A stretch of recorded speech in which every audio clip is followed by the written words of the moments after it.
Hello everyone, कैसे हैं आप सब। एक बार पुनः शिव कोचिंग क्लासेस पर स्वागत है। उम्मीद करता हूं आप सब अच्छे होंगे, मस्त होंगे, बेहतर होंगे और आप सभी की पढ़ाई बेहतर चल रही होगी। प्यारे बच्चों, आज हम बात करने वाले हैं क्लास 12 फिजिक्स के ऑब्जेक्टिव के सुपर फास्ट रिवीजन। ध्यान रखिएगा बच्चों, ऑनलाइन फैक्ट वाले हम क्वेश्चन लेकर आए हुए हैं, क्योंकि यदि हम डिटेल में बात करेंगे तो बहुत समय लग जाएगा और आपके पास समय कम है ना। तो हम बिल्कुल सुपर फास्ट रिवीजन करने वाले हैं। और यदि आप लोगों को लगता है कि सर हमें भी फिजिक्स का नोट्स लेना है तो शिव सर से आप कॉन्टैक्ट कर सकते हो। सर कॉन्टैक्ट कैसे होगा? मेरा पर्सनल नंबर आप लोग लिख लिया करो बच्चों, 9685299149। ठीक है। देखो क्या क्या मिलेगा आप लोगों को। मात्र बच्चों आप 100 रुपए में क्या क्या हम दे रहे हैं इस समय देख सकते हैं। मात्र 100 रुपए में all chapter notes, all chapter objective, important question, 10 practice set, important short notes भी रहेगा, 22, 23, 24, 25 के ऑब्जेक्टिव सोल्यूशन रहेगा, फार्मूला शीट रहेगा। मात्र 100 रुपए में बच्चों, बिल्कुल लिमिटेड ऑफर है। 100 रुपए में आप, ये नंबर नीचे दिया गया है, आप व्हाट्सअप कर सकते हैं। ठीक है। जिनको भी लेना होगा नोट्स आप लोग बता देना। चलिए पहला प्रश्न बच्चों, मूल आवेश का मान कितना होता है? 1.6 × 10⁻19 कूलम। ये आपके एक इलेक्ट्रॉन पर आवेश का मान है बच्चों। ठीक है। यदि मैं कह दूं एक इलेक्ट्रॉन पर कितने एक कूलम आवेश पर इलेक्ट्रॉन की संख्या कितनी है बच्चों? तो 6.25 × 10⁻18। ठीक है। ये इलेक्ट्रॉन की संख्या है, नंबर ऑफ इलेक्ट्रॉन है बच्चों। अगला प्रश्न है एप्सिलॉन नॉट का मान कितना होता है? तो एप्सिलॉन नॉट का मान होता है 8.854 × 10⁻12। ध्यान रखना बच्चों, इसका मात्रक आप लोगों को याद रखना, कूलम स्क्वायर प्रति न्यूटन मीटर स्क्वायर। ये आप लोगों को याद रखना, क्योंकि ऑब्जेक्टिव क्वेश्चन कई बार पूछा जाता है। किसी आवेशित खोखले गोले के अंदर विद्युत क्षेत्र का मान, यदि कोई खोखला है बच्चों, अंदर जो विद्युत क्षेत्र बिल्कुल शून्य होता है। ठीक है, क्योंकि अंदर कोई आवेश नहीं रहता। धातु का परवैद्युतांक अनंत होता है बच्चों। ठीक है, धातु का परवैद्युतांक अनंत होता है, कई बार क्वेश्चन पूछा गया है। विद्युत द्विध्रुव आघूर्ण का मात्रक। विद्युत द्विध्रुव आघूर्ण क्या है? आवेश का परिमाण और दोनों के बीच की दूरी की लंबाई। ये बच्चों Q का होता है कूलम, Q का होता है कूलम और दूरी का होता है मीटर। तो कूलम मीटर हो जाएगा, कूलम मीटर हो जाएगा। ई तीव्रता वाले विद्युत क्षेत्र में आवेश Q रखने पर उस पर लगने वाला बल कितना होगा बच्चों? तो आप लोग विद्युत क्षेत्र की तीव्रता का फार्मूला पढ़े हैं कि एकांक आवेश पर लगने वाला बल बच्चों विद्युत क्षेत्र की तीव्रता कहलाता है। तो F बराबर कितना हो जाएगा? QE हो जाएगा। F बराबर कितना हो जाएगा बच्चों? QE हो जाएगा। विद्युत क्षेत्र की तीव्रता का मात्रक बच्चों, तो F का मात्रक होता है न्यूटन, आवेश का मात्रक होता है कूलम, न्यूटन प्रति कूलम, न्यूटन प्रति कूलम, न्यूटन प्रति कूलम। क्या होता है बच्चों? न्यूटन प्रति कूलम। ठीक है। आवेश का विमीय सूत्र बताओ, तो धारा गुणे समय, एम्पियर टी, ये हो जाएगा विमीय सूत्र, आवेश का विमीय सूत्र। ओके, चलिए और भी क्वेश्चन देखते चलिए बच्चों। विद्युत क्षेत्र की तीव्रता का विमीय सूत्र बताओ।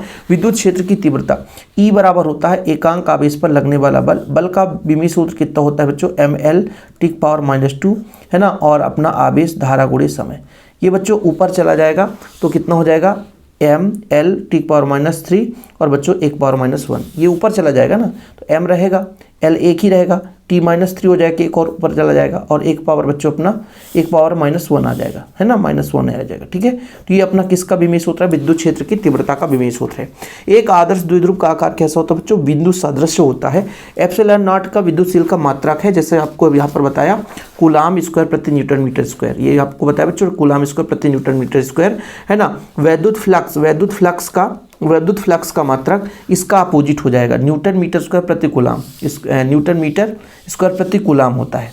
वैद्युत फ्लक्स है क्या? देखो, वैद्युत फ्लक्स होता है कितने क्षेत्रफल से होकर जाता है और तीव्रता कितनी है। ठीक है। इसके आधार पर बच्चों हम क्या निकालते हैं? वैद्युत फ्लक्स निकालते हैं कि कितनी एरिया से होकर जाता है ना, जैसे ds हो गया, और कितनी तीव्रता है, विद्युत क्षेत्र की तीव्रता कितनी है। तो इसका मात्रक हो जाएगा बच्चों विद्युत फ्लक्स का न्यूटन मीटर स्क्वायर प्रति कूलम। ठीक है, कोई दिक्कत?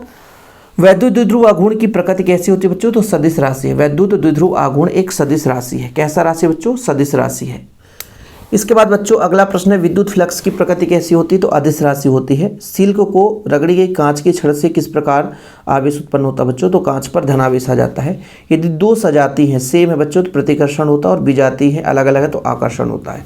देखो यहाँ से बच्चों, अब कई बार क्या आता है कि दो आवेशों के बीच जो बल का मान है वो r, कई बार क्वेश्चन घुमा देता है, r² के व्युत्क्रमानुपाती होता है, r² के समानुपाती होता है। बिंदु आवेश कारण विद्युत क्षेत्र की तीव्रता बच्चों r के समानुपाती होता है, r³। तो ये फार्मूला यदि तैयार रहेगा तो क्लियर रहेगा कि बिंदु आवेश कारण विद्युत क्षेत्र की तीव्रता, ऐसा क्वेश्चन आ जाता है भाई कि E जो है वो समानुपाती होता है ना पाना r², ये बिंदु आवेश की कारण तीव्रता है ना बच्चों। दो आवेशों के बीच लगने वाला कूलम बल आपको पता ही है। बंद पृष्ठ से गुजरने वाला संपूर्ण वैद्युत फ्लक्स आपका गाउस का नियम कहता है फाई बराबर Q/ε0। ये तो पढ़ा आपने, है ना।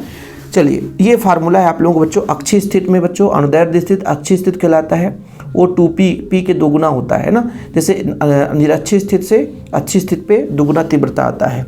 स्थितिज ऊर्जा होता है -pe cos थीटा। चलिए ये अपना चैप्टर नंबर 1 का सिलेक्टेड क्वेश्चन, भाई सिलेक्टेड क्वेश्चन कर रहे हैं, ज़्यादा नहीं, सिलेक्टेड।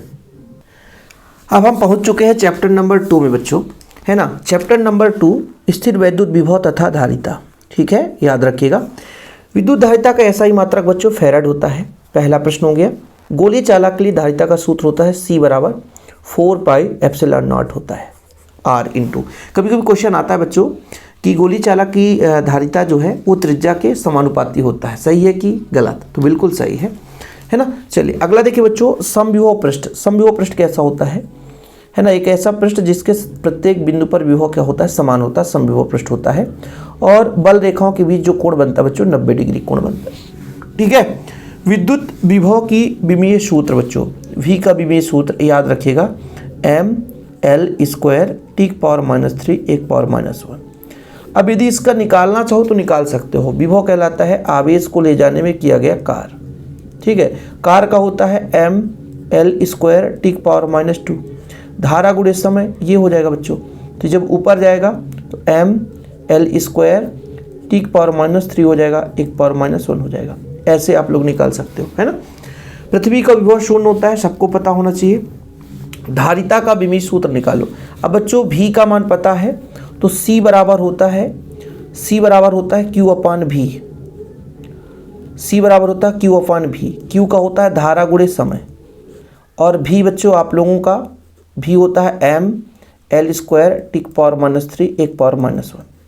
इससे आप कैलकुलेट कर लो तो m ऊपर जाएगा बच्चों, m⁻1 हो जाएगा, l ऊपर जाएगा तो l⁻² हो जाएगा, t ऊपर जाएगा तो t⁴ हो जाएगा, एक पावर ऊपर जाएगा तो स्क्वायर हो जाएगा। जी हाँ, इस तरीके से आप लोग विमीय सूत्र निकाल सकते हो। ओके बच्चों, चलिए समांतर प्लेट संधारित्र के प्लेटों के बीच की दूरी बढ़ाने पर धारिता क्या होती है। समांतर प्लेट संधारित्र ε0 Ka/d होता है बच्चों। यदि d का मान बढ़ाएंगे तो बच्चों C का मान क्या हो जाएगा, कम हो जाएगा। क्षेत्रफल बढ़ाएंगे, क्षेत्रफल कम करेंगे तो ये कम हो जाएगा, ठीक है। यानी ऊपर का मान बढ़ेगा तो ये मान बढ़ेगा, नीचे का मान बढ़ेगा तो ये घट जाएगा, सिंपल है। यानी बच्चों D का मान बढ़ाने से C का मान कम हो जाता है, धारिता का मान कम हो जाता है। जैसा कि फार्मूला आप लोग देख चुके हैं, ये फार्मूला है। संधारित्रों को श्रेणी क्रम में कब जोड़ा जाता है बच्चों? जब उच्च विभव को अनेक संधारित्रों में बांटना है तो हमें इसको श्रेणी क्रम में जोड़ना है। और समांतर क्रम में कब जोड़ना है? जब धारिता को बढ़ाना हो। धारिता को कम करना है तो श्रेणी क्रम कर दो, और धारिता को बढ़ाना है तो समांतर क्रम कर दो। चालक की स्थितिज ऊर्जा होती है, जब आवेश देते हैं तो उसकी स्थितिज ऊर्जा कितनी होती है? 1/2 CV²। किसी आवेश को विद्युत क्षेत्र के लंबवत ले जाने में किया गया कार्य कितना होता है बच्चों? 0 होता है। कितना होता है? 0 होता है। ऊर्जा घनत्व तो कितना होता है? 9.2 ε0 E²। ओके, तो यहाँ पर आप देख सकते हैं बच्चों, इतने क्वेश्चन हो गए। अगला प्रश्न देखिए बच्चों, दो संधारित्रों को समांतर क्रम में जोड़ने पर प्रत्येक संधारित्र में क्या समान रहता है? तो जब संधारित्रों को समांतर क्रम जोड़ते हैं तो विभव समान रहता है, और जब श्रेणी क्रम जोड़ते हैं बच्चों तो आवेश समान रहता है, ठीक है। इसके बाद आप लोगों को पता होगा कि समांतर प्लेट के बीच जो धारिता का सूत्र होता है K∈0 A/d। क्या बोला? कुचालक माध्यम K का मान बढ़ा देंगे बच्चों तो C का मान बढ़ जाएगा। सिंपल है। 1 फैराड जो होता है 1 कूलम्ब/1 वोल्ट के बराबर होता है, याद रखिएगा आप लोग। ओके, 3 माइक्रोफैराड संधारित्र की 3 माइक्रोफैराड धारिता की 3 संधारित्रों को श्रेणी क्रम में जोड़ा गया है। श्रेणी क्रम में मतलब 1/c बराबर 1/c1 plus 1/c2 plus 1/c3। इससे वैल्यू करो 1/3 1/3 1/3 बराबर 3/3, यानी कुल मिला के बच्चों 1 आ जाएगा, ठीक है। Q आवेश के कारण R दूरी पर विभव का सूत्र, ये सूत्र तो याद रहना चाहिए बच्चों, इससे आपकी क्वेश्चन भी पूछा जाता है। 1/4πε0 Q/R। किसी संधारित्र का नेट आवेश कितना होता है बच्चों? तो किसी संधारित्र का नेट आवेश 0 होता है। वैद्युत विभव का मात्रा क्या होता है? वोल्ट या जूल प्रति कूलम या न्यूटन मीटर प्रति कूलम। अक्षीय स्थिति पर विभव क्या होता है बच्चों? V बराबर 1/4πε0 के P/R²। ओके, इसके बाद बच्चों निरक्षीय स्थिति पर विभव 0 होता है, और विद्युत क्षेत्र विभवांतर में संबंध E बराबर -dV/dr होता है। ये आप लोगों को चैप्टर नंबर 2 के 24 क्वेश्चन देखो, मतलब हर चैप्टर के 20-25 क्वेश्चन तो हो ही जाते हैं, है ना। कम से कम 15-20 तो हो ही जाते हैं बच्चों। तो हर क्वेश्चन को आप लोगों को पढ़ के जाना। देखो ये सिलेक्टेड है, केवल सिलेक्टेड है। पूरा डीप में पढ़ाऊँ ना तो आप लोगों को बता रही है कि हर चैप्टर के 100 ऑब्जेक्टिव मैंने तैयार किए हैं, है ना। जो बच्चा नोट्स ले रहा है उनको पता है कि हर चैप्टर के लगभग 100 ऑब्जेक्टिव, इसीलिए तो कहता हूँ बच्चों को मात्र 100 रुपये, अभी भी समय है, 100 रुपये आप लोग खर्च कर सकते हो। और जो जो चीज़ नोट्स में मिलेगा मैं आपको यहाँ पे बता देता हूँ कि सारा all chapter notes, all chapter objective, important question, 10 practice set, important short notes और भैया ऑब्जेक्टिव अपना फार्मूला शीट, ये 49 इस मतलब मात्र 100 रुपये में। ये अपना 96 85 29 91 49, ये मेरा पर्सनल नंबर बच्चों, इसी पर आप लोग कॉन्टैक्ट कर सकते हैं। चलिए इसके बाद अपना चैप्टर नंबर 3 आ गया बच्चों, रिवीजन कर रहे हैं, इसके बाद भी आगे भी रिवीजन कराएंगे। आप लोगों से गुजारिश है कि आप लोग बढ़िया चौचक चलते रहिए, देखते रहिए। धातु में धारा प्रवाह तो किसके कारण होता है? मुक्त इलेक्ट्रॉनों के कारण, बहुत अच्छे तरीके से पता होगा। एक तार को खींचकर लंबाई दोगुनी करने पर उसका प्रतिरोध 4 गुना हो जाता है। ये एकदम थोड़ा सा लंबा सवाल है बच्चों।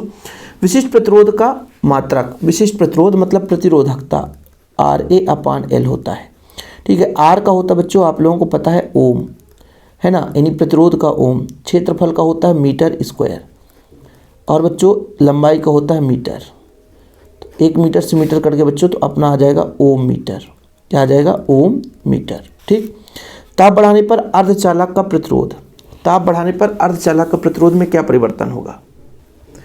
तो बच्चों घटता है, ठीक है। क्या हो जाता है? कम हो जाता है। लेकिन मैंने यहाँ पे घटता कराया है, एक क्वेश्चन मैंने आज ही कराया था, उसके लिए मैं क्षमा प्रार्थी हूँ। प्रैक्टिस सेट कराया था बच्चों, उसमें बता दिया था बढ़ता है। अर्धचालक यदि ताप बढ़ाएंगे तो कम हो जाएगा। अतिचालकता, पदार्थ की चालकता कितनी होती है? अतिचालक पदार्थ की चालकता अनंत होती है बच्चों। दो प्रतिरोधों के श्रेणीक्रम संयोजन में क्या समान रहता है? तो केवल धारा समान होती है। अब प्रतिरोधों का बच्चों श्रेणी क्रम संयोजन, समांतर क्रम संयोजन ये हट चुका है। विद्युत शेल किसका स्रोत है बच्चों? तो विद्युत ऊर्जा का स्रोत है ना। किरचॉफ का प्रथम नियम आवेश संरक्षण पर आधारित है, किरचॉफ का द्वितीय नियम ऊर्जा संरक्षण पर आधारित है। धारा घनत्व एकांक क्षेत्रफल पे बहने वाली धारा, तो एम्पियर पर मीटर स्क्वायर, क्योंकि भैया आई का होता है एम्पियर, क्षेत्रफल का होता है metre square, ampere per metre square हो जाएगा, है ना। कम ताप पर किसी पदार्थ की प्रतिरोधकता की एकाएक शून्य हो जाने की घटना क्या कहलाती है? अतिचालकता कहलाती है। किरचॉफ का द्वितीय नियम ऊर्जा संरक्षण पर आधारित है, मैंने बता दिया। धात्विक चालक का ताप बढ़ाने पर प्रतिरोध बढ़ता है बच्चों। धात्विक चालक का ताप बढ़ाएंगे प्रतिरोध बढ़ जाएगा, है ना। और ताप बढ़ाने पर अर्धचालक का प्रतिरोध कम हो जाता है, ठीक है। ताप बढ़ाएंगे तो अर्धचालक का प्रतिरोध क्या होगा? कम होगा, लेकिन चालक का प्रतिरोध बढ़ता है। ओके। किसी चालक की लंबाई में वृद्धि करने पर उसके प्रतिरोध में क्या परिवर्तन होता है? तो बच्चों चालक तार का जो प्रतिरोध है लंबाई के समानुपाती होता है और क्षेत्रफल के व्युत्क्रमानुपाती होता है। लंबाई बढ़ाएंगे तो प्रतिरोध बढ़ेगा, क्षेत्रफल बढ़ाएंगे तो प्रतिरोध कम हो जाएगा, ठीक। मीटर सेतु किस पर आधारित है बच्चों? तो व्हीटस्टोन सेतु पर आधारित है। चूंकि मीटर सेतु सिलेबस से हट गया, लेकिन व्हीटस्टोन जो सेतु जो है बच्चों वो आपके सिलेबस में है, इसलिए आप लोगों को इसको पढ़ना पड़ जाता है। कई बार 1 नंबर में क्वेश्चन पूछा है कि आंतरिक प्रतिरोध, विद्युत वाहक बल और विभवांतर में संबंध। तो विभवांतर भी बराबर आपका बच्चों विद्युत वाहक बल E माइनस धारा आंतरिक प्रतिरोध, इसका ये मल्टीपल होता है, ये आप लोगों को याद रखना है। धारा का मात्रक एम्पियर, चालकता का देखो बच्चों मैं आपको यहाँ पे थोड़ा सा क्लियर कर देना चाहता हूँ। NCERT के अकॉर्डिंग NCERT क्या कहता है कि चालकत्व की बात करें, चालकत्व जो है वो प्रतिरोध का व्युत्क्रम है, और इसका मात्रक बच्चों चालकत्व यहाँ पे मैं कर देता हूँ, आपका चालकत्व का मात्रक ओम इनवर्स हो जाएगा, चालकत्व, ठीक है। लेकिन बच्चों यदि चालकता आ जाएगा मतलब विशिष्ट चालकत्व को विशिष्ट ये विशिष्ट हो गया, विशिष्ट चालकत्व को हम कहते हैं चालकता। अब NCERT मानता है, पहले बुकों में अलग अलग रहता था इसलिए कन्फ्यूजन रहती थी, लेकिन बच्चों अब विशिष्ट चालकत्व को ही चालकता कहते हैं। तो इसका हो जाएगा ओम इनवर्स सेंटीमीटर इनवर्स या ओम इनवर्स मीटर इनवर्स। विद्युत शक्ति का मात्रक वाट होता है, सबको पता है। अनुगमन वेग विद्युत क्षेत्र की तीव्रता के सीधे समानुपाती होता है। 1 किलोवाट घंटा का जूल में संबंध क्या है बच्चों? 3.6 जूल होता है। विद्युत धारा की दिशा क्या होती है? इलेक्ट्रॉनों के प्रवाह के विपरीत दिशा होती है। विशिष्ट प्रतिरोध का इकाई निकालो। विशिष्ट प्रतिरोध देखो बच्चों, रो बराबर होता है RA/L, ठीक है। अब ये आप लोग इसका मान निकालो, V बराबर होता है IR, तो R बराबर होता है V/I। अब मैंने v का मान निकाला था, v का मान रख दो, है ना, तो आपका r का मान निकल कर आ जाएगा। फिर r का मान यहाँ रख देना, a और l का मान रख देना, तो अपना आ जाएगा m l के पावर विशिष्ट प्रतिरोध ना, m l के पावर 3 t की पावर -3 और 1 की पावर -2। ये आप लोगों का बीमी सूत्र निकल कर आ जाएगा। अनुगमन वेग और धारा घनत्व में संबंध हो, अनुगमन वेग और धारा में संबंध बराबर I बराबर NEAVT। विद्युत वाहक बल का मान बच्चों आपका वोल्ट होता है। प्रतिरोध का विमीय सूत्र mL² t की पावर -3 1 की पावर -2, ये प्रतिरोध है। विद्युत चालकत्व ये अपना बच्चों, ठीक है, ठीक है, इसका व्युत्क्रम यदि आप कर दो, प्रतिरोध का व्युत्क्रम चालकत्व होता है, प्रतिरोध का व्युत्क्रम चालकत्व होता है, प्रतिरोध का व्युत्क्रम चालकत्व होता है। और जब विशिष्ट चालकत्व की बात करते हैं तो विशिष्ट चालकत्व को चालकता नाम देते हैं, ठीक है। तो ये चैप्टर अपना कंप्लीट। चैप्टर नंबर 4 में अब एंट्री कर रहे हैं बच्चों। चैप्टर नंबर 4 का आप देखिएगा, विद्युत धारा के चुंबकीय प्रभाव की खोज किसने की और स्टैंडिंग गतिमान आवेश क्या उत्पन्न करता है। तो गतिमान आवेश बच्चों विद्युत क्षेत्र चुंबकीय क्षेत्र दोनों उत्पन्न कर सकता है। चुंबकीय क्षेत्र की तीव्रता का SI मात्रा क्या है, न्यूटन प्रति एम्पियर मीटर, न्यूटन प्रति एम्पियर मीटर। एम्पियर का परिपथी नियम किसने दिया, एम्पियर का परिपथी नियम क्या है, किसी चुंबकीय क्षेत्र का रेखीय समाकलन, है ना, उस पर धारा का μ0 गुना होता है, ठीक है। धारा में वृत्ताकार कुंडली के केंद्र पर उत्पन्न चुंबकीय क्षेत्र कैसा होता है, कुंडली के तल के लंबवत होता है, ठीक है। आज मैंने प्रैक्टिस सेट कराया था तो ये क्वेश्चन आपको कराया था। एक समान चुंबकीय क्षेत्र में गतिमान आवेश पर लगने वाला बल कितना होता है, QVV sin theta, QVV sin theta, या बच्चों Q बाहर ले लो तो VV sin थीटा, तो ये अपना होता है A क्रॉस B, तो V cross V, V cross V हो जाएगा।